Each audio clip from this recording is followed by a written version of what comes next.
High house গঙ্গন, আশা করা হচ্ছে আপনারা সবাই ভালো আছেন। আমরা সবাই হচ্ছে iOS 18.5-এর যে অফিসিয়াল আপডেটটা রয়েছে আর কি, তো সেটা কিন্তু খুব কাছাকাছি চলে আসছে। কারণ হচ্ছে আজকে সকালে দেখলাম যে iOS 18.5-এর যে রিলিজ ক্যান্ডিডেট যে ভার্সনটা রয়েছে আর কি, তো সেটা কিন্তু আজকে আপডেট করে দিয়েছে। তো আজকে আপনাদেরকে দেখাবো iOS 18.5-এর যে রিলিজ ক্যান্ডিডেটটা রয়েছে সেখানে কী কী ফিচার থাকতেছে। অনেকদিন পরে আমরা iOS-এর যে 18 আপডেটের পর আমরা এই প্রথম মানে একটা নতুন ওয়ালপেপার আমরা দেখতে পারতেছি আর কি। এর জন্য প্রথমে আপনাদেরকে ওয়ালপেপার যেতে হবে আর কি। সেখান থেকে আপনার নিচের দিকে স্ক্রল করে যান, তারপর এখানে ব্রাইট নামে যে অপশনটা রয়েছে সেখানে যান। সেখানে গেলে কিন্তু আপনারা একটা নতুন ওয়ালপেপার পাবেন। তবে আর একটা বড় কথা হলো, এখানকার যে কালার কম্বিনেশনটা রয়েছে আর কি, সেটা কিন্তু বায়ে কিংবা ডানে সোয়াপ করলে আপনারা কিন্তু এই যে কালার কম্বিনেশনটা রয়েছে আর কি, সেটা কিন্তু আপনারা চেঞ্জ করতে পারবেন না। এই নতুন ওয়ালপেপার যেটি রয়েছে আর কি, সেটা একদমই পুরো অ্যাস্থেটিক, মানে হচ্ছে এর কোনো কালার কম্বিনেশন নেই। এখানে যে ওয়ালপেপারটা রয়েছে আর কি, সেটাই হচ্ছে আপনাদেরকে যদি চান আর কি, আপনারা তাহলে সেটা ইউজ করতে পারবেন।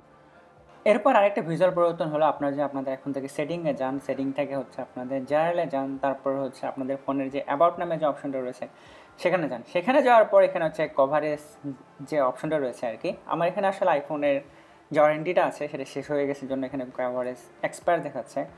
তবে এখানে আপনাদের যে ওয়ারেন্টি থাকে আর কি, এখানে কিন্তু আপনার হচ্ছে আপনাদের ফোনের যে ডিটেলসগুলো রয়েছে আর কি, তো সেগুলো কিন্তু আসলে এখন অনেক ভালোভাবে দেখতে পারবেন। এটা আসলে এই ধরনের চেঞ্জ একটা দরকার ছিল, কারণ হচ্ছে আপনাদের প্রোডাক্টের যে ডিটেলগুলো রয়েছে, কবে আপনার ওয়ারেন্টি শেষ হবে বা আপনাদের যে অ্যাপেল কেয়ারের যে কভারেজ কবে শেষ হবে না হবে আর কি, বা কতদিন এটার মেয়াদ আছে, তো সেটা কিন্তু আসলে আপনারা ভালো মতো ইন ডিটেল দেখতে পারবেন।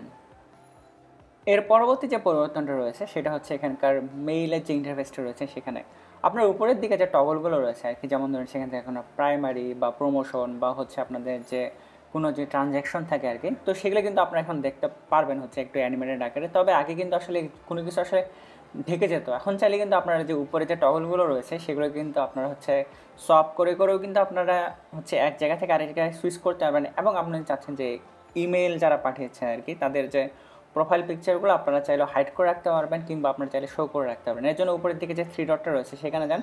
সেখানে যাওয়ার পর হচ্ছে শো কন্ট্যাক্ট ফটো নামে যে অপশন রয়েছে সেখানে যান। তাহলে কিন্তু হচ্ছে আপনারা যেখান থেকে ইমেল পেয়েছেন বা যেখানে সেন্ড করেছেন আর কি, তো সেখানকার যে হচ্ছে এখানকার যে কন্ট্যাক্ট যে ফটোগুলো রয়েছে বা প্রোফাইল পিকচারগুলো রয়েছে সেগুলো কিন্তু আপনারা এখন থেকে দেখতে পারবেন।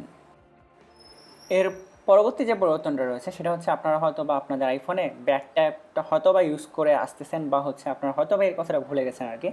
তবে এই যে ব্যাক ট্যাপটা রয়েছে আর কি, তো সেখানে কিন্তু আসলে একটা নতুন ফিচার অ্যাড করা হয়েছে। আপনারা যখন ব্যাক ট্যাপটা আপনারা এখানে ইউজ করবেন তখন কিন্তু এখানে একটা ব্যানার দেখাবে। এর জন্য আপনারা আপনাদের সেটিংয়ে যান, তারপর এখানে ব্যাক ট্যাপ নামে যে অপশনটা রয়েছে সেখানে যান।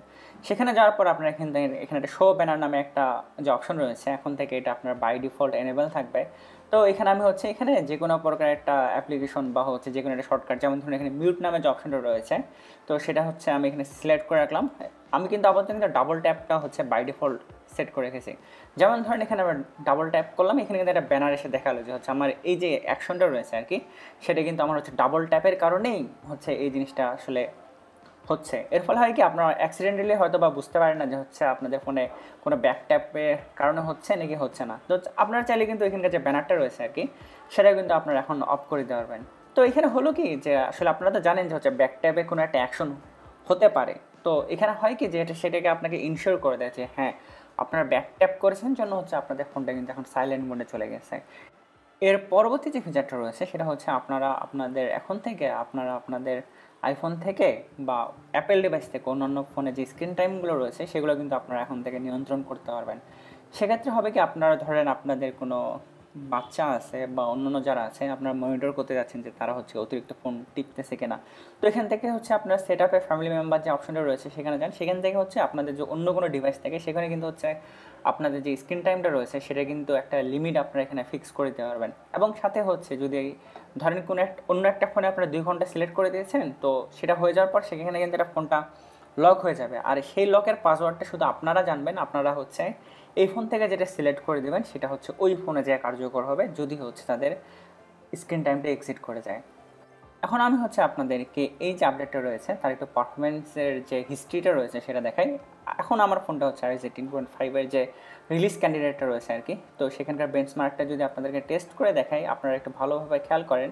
সেটা হচ্ছে আপনাদের উপর হচ্ছে 2666 আর নিচে হচ্ছে 6446, এটা হচ্ছে বর্তমান যে হচ্ছে রিলিজ ক্যান্ডিডেটটা রয়েছে। তবে এখানে যদি আমি আপনাদেরকে বলি আর কি, সেখানে হচ্ছে iOS 18.4-এর যে অফিসিয়াল আপডেটটা ছিল সেখানে দেখতে পাচ্ছেন যে হচ্ছে এর পারফরমেন্স কিন্তু এর যে প্রিভিয়াস আপডেটটা রয়েছে সেখানেই কিন্তু আসলে বেটার ছিল। তো ক্যাচ কিন্তু আসলে এইখানেই, আমি আপনাদেরকে বলবো আপনারা হচ্ছে যদি কোনো ফিচার যদি আপনাদের খুব ভালো লাগে তাহলেই হচ্ছে আপনারা আপনাদের ফোনে যে বেটা আপডেটগুলো রয়েছে সেগুলো হচ্ছে আপনারা ইনস্টল করতে পারেন। আর আমি আপনাদেরকে বলবো iOS 18.5 যে রিলিজ ক্যান্ডিডেটটা রয়েছে এটা আপাতত আপনাদেরকে ইনস্টল করার দরকার নেই, কারণ হচ্ছে মেবি 13 তারিখের দিকে হচ্ছে iOS 18.5 যে ফাইনাল ভার্সনটা রয়েছে আর কি, তো সেটা কিন্তু আপনারা হয়তো বা পেয়ে যাবেন। একটু ওয়েট করেন তাহলে দেখতে পারবেন যে এখানে যেমন দেখতে পাচ্ছেন যে বেঞ্চমার্কটা একটু কমে গেছে, কিন্তু ফাইনাল আপডেটে দেখতে পারবেন যে এর যে বেঞ্চমার্কটা ছিল সেটা অনেক হায়ার হবে। তো আজ এ পর্যন্তই, এতক্ষণ ধরে আমি আপনাদের সাথে ছিলাম অর্ঘ। যদি ভিডিও ভালো লাগে থেকে ভিডিওটি লাইক, আর যারা এখন পর্যন্ত আমার চ্যানেলটা সাবস্ক্রাইব করেননি আশা করা যাচ্ছে আমার চ্যানেলটা সাবস্ক্রাইব করে ফেলবেন।